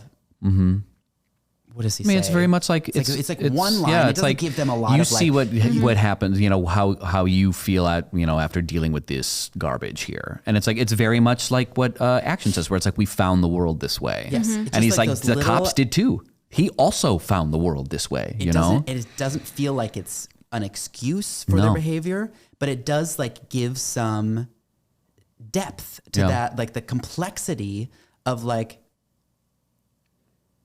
the situation. Again, the relative ethics. Relative, where I actually think the cops think they're doing what's best for the children, for these kids by doing these things. Well, and Shrink says at the end of the work council scene when he's walking out to Duck, he says, you try looking after hoodlums and see what it does to you. Yeah, exactly. That's the line. Exactly. We're talking about. Yes, exactly. And then Doc's like, want to give me a mouth like yours? But and it's like I think it's perfect where it's like you get to see someone who's resisted. For a second, like, because I'm telling you, as someone who works with kids, and they're not like delinquents, quote unquote. You work with kids for like a little bit of time, and you're like, I am sick of these kids. Like you get tired and worn out so fast. Like I've been a nanny. I work with like big classrooms. There gets to be a point where you're just like freaking yelling, and you're like even. I mean, maybe not everyone. There's a lot of people, even that I work with now, like we're very gentle. I've gotten to a place, especially with like that I can be very gentle most of the time, but there's sometimes I get into a situation and like, it's just reactive where you're just like, sit down, do this. Like, it's just like, and like, I've left some of those situations working with kids being like, oh man, I scared that kid or I hurt that kid and they didn't do anything. Like that's not, but like, and I think for a long time in working with kids, like I had to be like, well, they like, especially in situations where it's a safety concern, I'm like, no, I had to, like, if that kid was going to run out into the street, I had to grab their arm and yank them back. Yes, it would hurt them to like, there's probably a better way to do it. Yeah. But like, I have to make sure he doesn't run into the street. And that's what I had to do in the moment. In the moment, I had to do that thing. And that extrapolates out to these cops where it's like, I had to do the thing. I had to do it. With these gangs, literally, it becomes life and death. Yeah. And they are, so it's like, it's not enough in the moment to say like, oh, I feel bad for the cop. But it's like enough, at least for me, to like stop me and be like, oh yeah, I've been in situations where I'm like I'm trying to like work with kids that are not wanting to to do the things that would keep them safe. Yeah. And it is rough Yeah. and still not a good excuse to be horrible. And Yeah, of course, like, of course. it was very clear that like his bias towards the Jets and how it's like how racism stops you from even considering the safety of this whole other group of people, which is horrifying. Wow. Well, we've been going for a while. Yeah. I think maybe it's time for some superlatives. Woohoo. Burp, burp, burp, burp. I loved it. Thank you. Let's do start with Oscar our moment. Oscar-worthy moment for our production here at the Lyric Opera. So whatever, Sammy, if you... Yeah, Sammy, you got don't one? know. Oh, sure. I'm going to do my Tony worthy moment. That's what Yes, I'm of going to course, say. I'm going to say... We'll do this specific production just to Yes. be just- like, No, I just got you. Yeah. Just for our listeners who are... I think many. Sure. the Legions. the scene between Maria and Shino at the very end when he's like trying to not tell her, trying to find out where her parents are so he can tell all of them, like trying to do the right thing, and then she essentially pushes him into forcing him to just blurt it out, and he killed your brother. I just think that was a really beautifully acted moment and was really just really earned from that actor. And I just want to shout out that actor. His name is Mark. He's only 20 and he was amazing. Wow, he's really great. Yeah. We can tag him when Great. Yeah. the episode comes I out. gotta tag him. Crosby, tag him. That's my assistant. My assistant will tag him.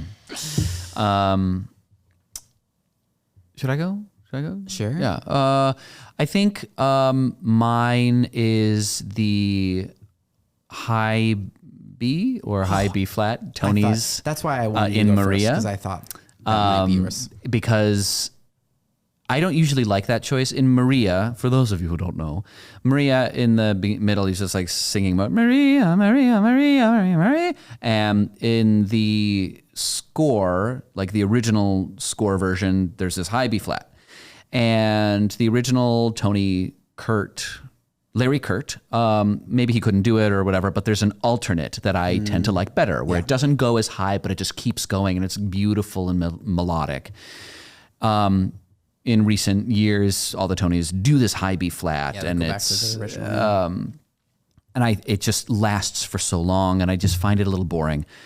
This guy, what was his name? Ryan.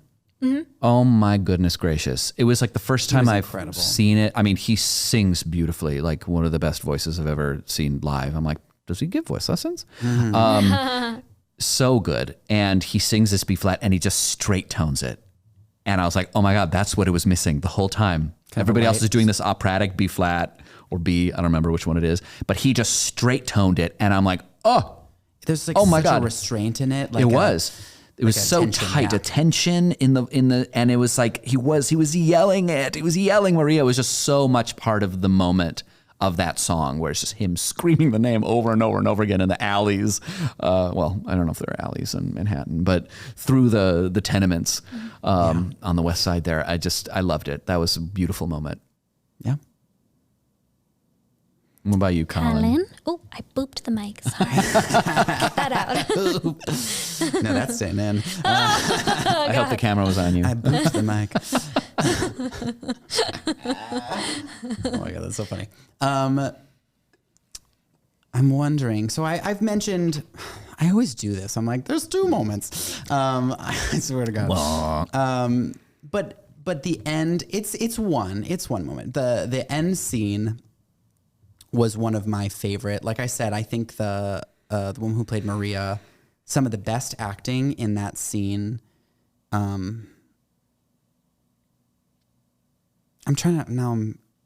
We went home and watched that scene in every iteration we could find because I loved that. I think it's great. But she was so good. But something about the way they blocked Chino to be up high and shot him from up high. Yeah. And so he was like there kind of looming. Yeah. And shot from above. There was something that like was very,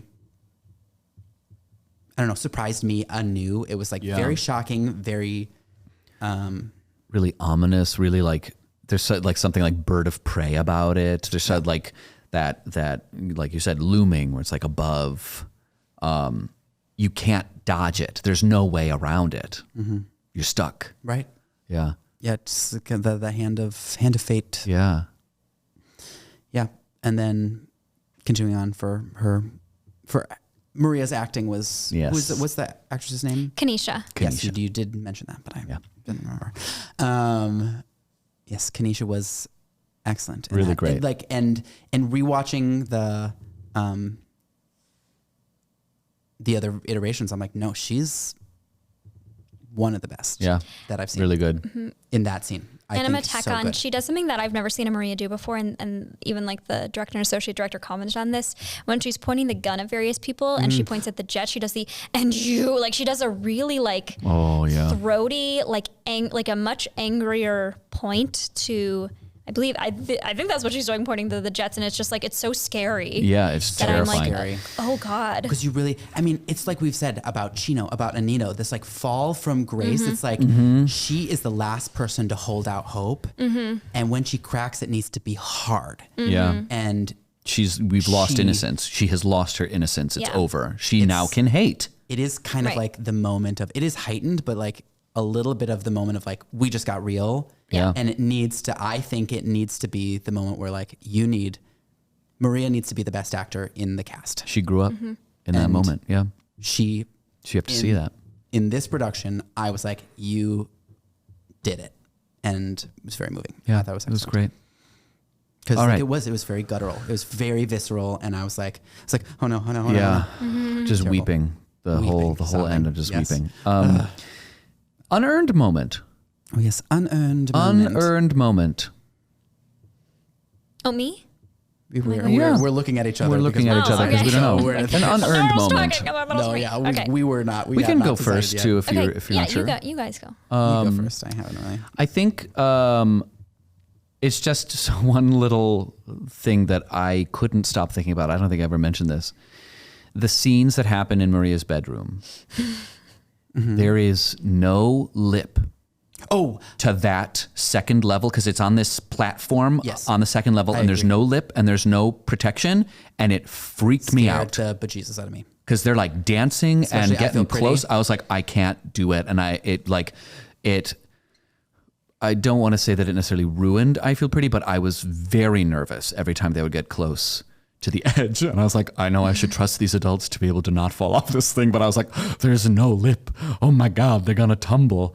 Oh, jeez. They're going to tumble. There So that are, scared me. just for everyone's comfort, there are LED lights on the edge of that balcony that show them at the farthest they can walk. That's good. That's So good. That's good. They honestly didn't get that close either. Yes. So it was like not that. No. But there was, part of was it a couple too. of moments where I was like, oh my God. Yeah. And it's like, that's me like watching like people, like watching people stuff their mouths on stage makes me very nervous. So I'm like, you're going to choke and I'm going to have to go up there and do the Heimlich. I'm just like, I can't think about whatever you're saying or if this is supposed to be funny because I think you're going to die. Right. It's like bad fight choreography where you're like, I'm too actually nervous about your real safety in real life. Yeah. Oh my God, there has to be an element where I know that you're okay. Yeah. I'm sorry. Even the best fight choreography, we need that element that we're like, we can see that you're safe because otherwise we will not be able to stay in the story. And I think my threshold of tolerance is pretty low, especially when it comes to like the heights like that. Because as you say, it probably most people probably didn't. I'm like an old like crotchety man that's like nervous about stuff now. But like you say, there were lights, and I'm sure that no one else was nervous about it. It probably wasn't as close, right?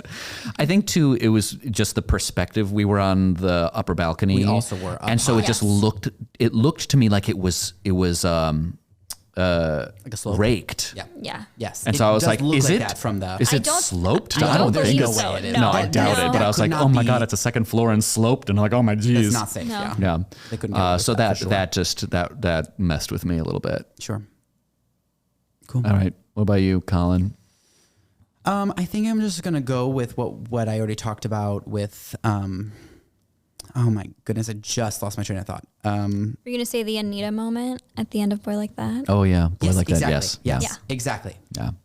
What I was just talking about with the Anita moment at the end of Boy Like That where they didn't need to make that choice in that production. And most of the choices I think they did really well. Like the Chino scene, excellent. That progression, excellent. I just, in that scene, there is a good moment where I don't know if this was intentional or if I was just reading things. We were, again, like I wasn't super close to see faces, but like when Maria asked Anita to like go to the drugstore, there was like a look that was like, I can't believe you're asking that of me. But it was like so small. And I'm like, I need more of that in that scene. And I think the hug and the reconciliation and the way they're like, you're going to get through this, the way it was like that directing choice, I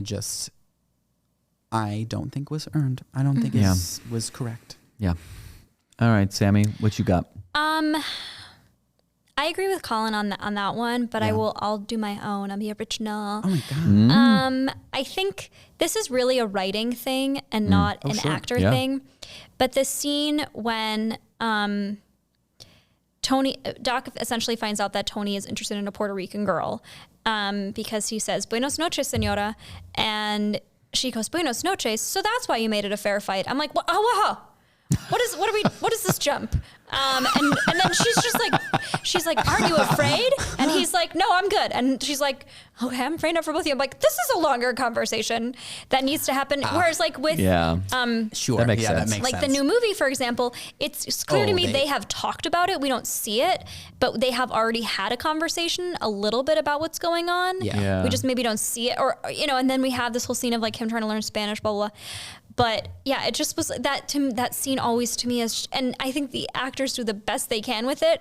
But I'm like, we need like 5 more exchanges for her to like be like, you're interested? Because I also feel like she should know it's Bernardo's sister, not just any Puerto Rican girl. Right. So, well, especially if you're going with the choice that she kind of like sees the other kids as equals. Exactly. Yeah, because I think the original, like the Doc was kind of on the side of the cops where he was like definitely in favor of that. Like, yeah, they're kids, I'll allow them, but like, I really don't like, and it's not like, and it was the very real perspective where it's like, yeah, I might not think that they're bad kids, but it's just going to create trouble. And I just like the easy route is this, which is like that horrible thing that keeps those things going. It's not like, but like it's a slightly different perspective if you're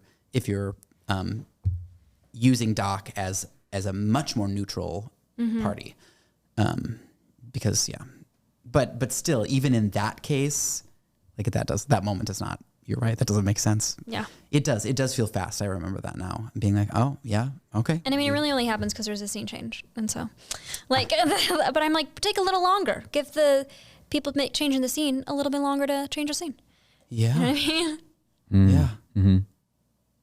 Yeah. All right. Weird. Well, great. Any I think other superlatives you wanted to go with? no. Best dialect coaching to me. Oh yes, of No, I'm course. kidding. Dialect coach. Best dialect coach. I think. I mean, I thought out of all the productions, like obviously the original movie is pretty atrocious in terms of dialect. Yeah. Let's not talk about Natalie Wood.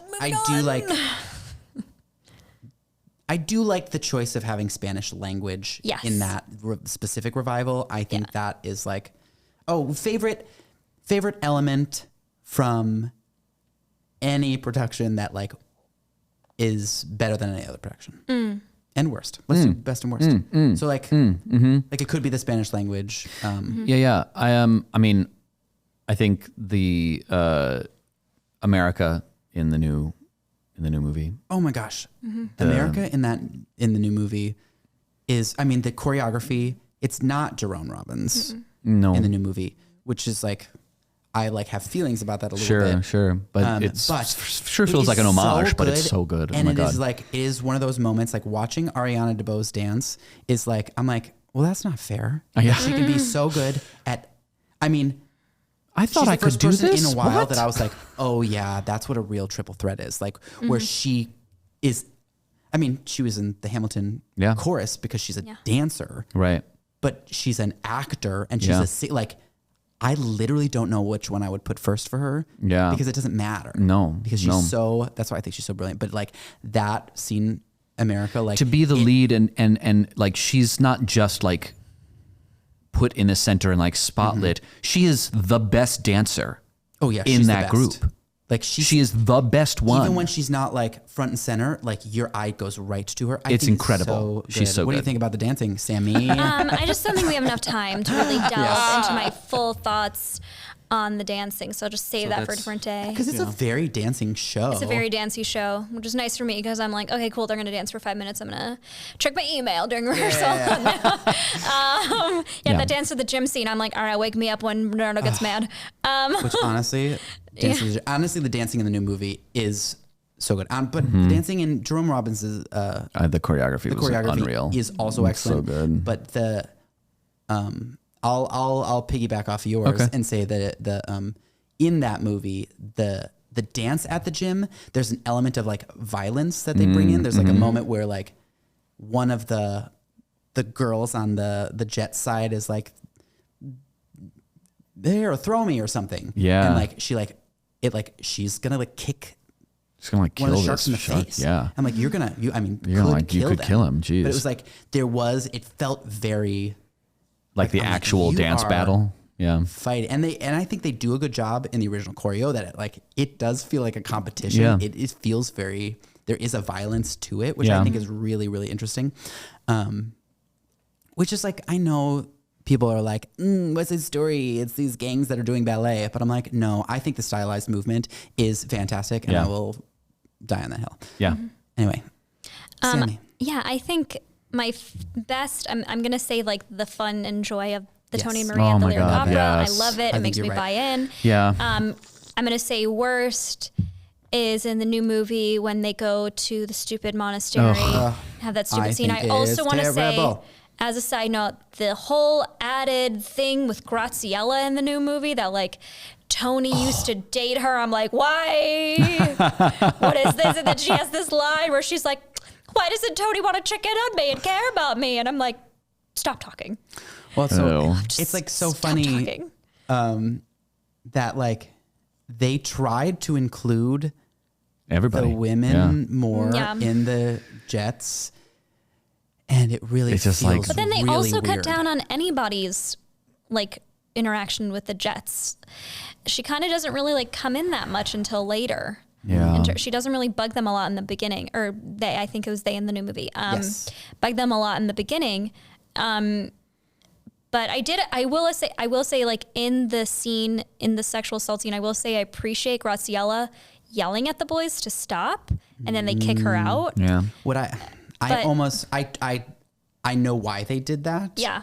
But I almost wish it was that thing where we're like, yeah, but also women were racist and terrible too. Right, exactly. Because I was like, I don't believe that all of those women would be like, No. save her. Yeah. But it's also like, why are they there? They aren't. They wouldn't have been there in the first They place. aren't in that scene. Yeah. Like They're in not. the musical, they're not in that scene. There just was a lot that overcomplicated Yeah, I'm things. just like, why? I don't know if the guys would have just done it in front of the girls. Yes, Yeah. that's, Without just like I think kicking them that's out my at thing. the It's first not pla- even that Right. Graziella defends Anita because she's like, get out, or she doesn't like Anita, but that they would do Yeah. it in front of the girls. I'm like, I don't believe they would do that because I think they're their worst because this is my theory that they sort of have their personalities around their girls. Mm-hmm. You know what I mean? They're like, oh, I gotta go see my girl or whatever. Especially teens. Like, Exactly. Yeah. They're like, well, I gotta, play it up for Graziella or whatever.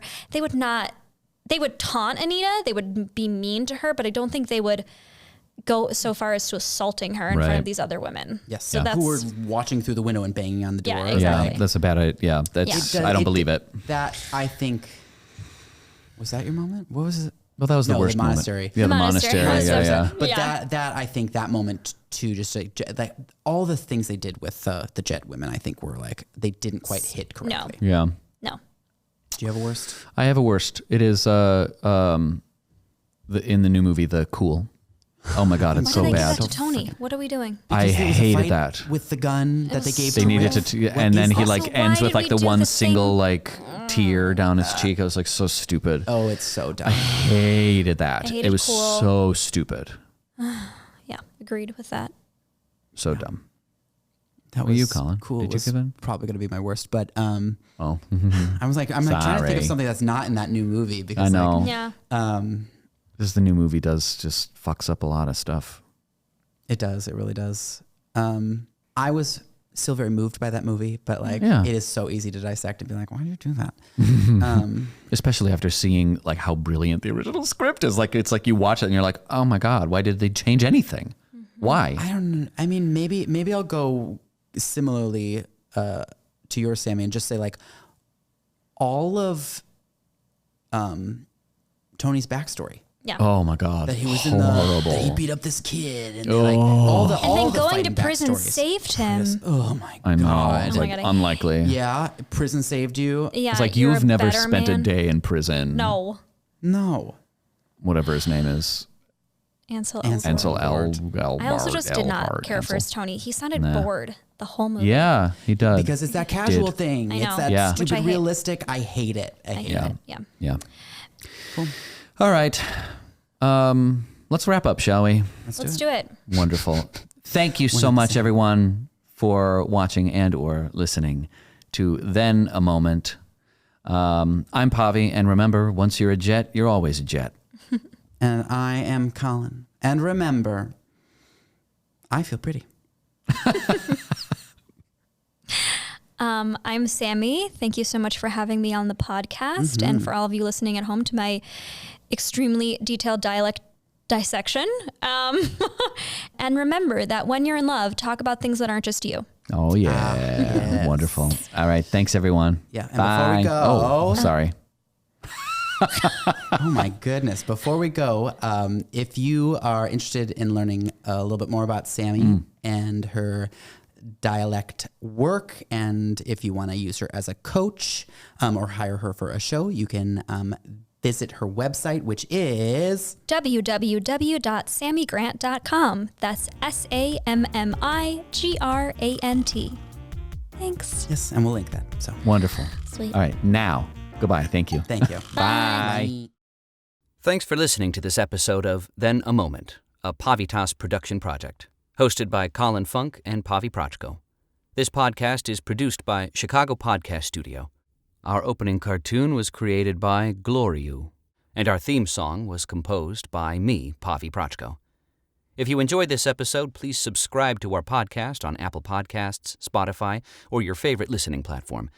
You can also follow us on Facebook, Instagram, YouTube, and TikTok at Then a Moment Pod, all one word, for updates on new episodes and behind-the-scenes content. If you have any feedback, comments, concerns, or kudos, you can email us at thenamomentpod@gmail.com. Please rate and review us wherever you can. It would help us out a bunch. Thanks again for listening, and we'll see you next time.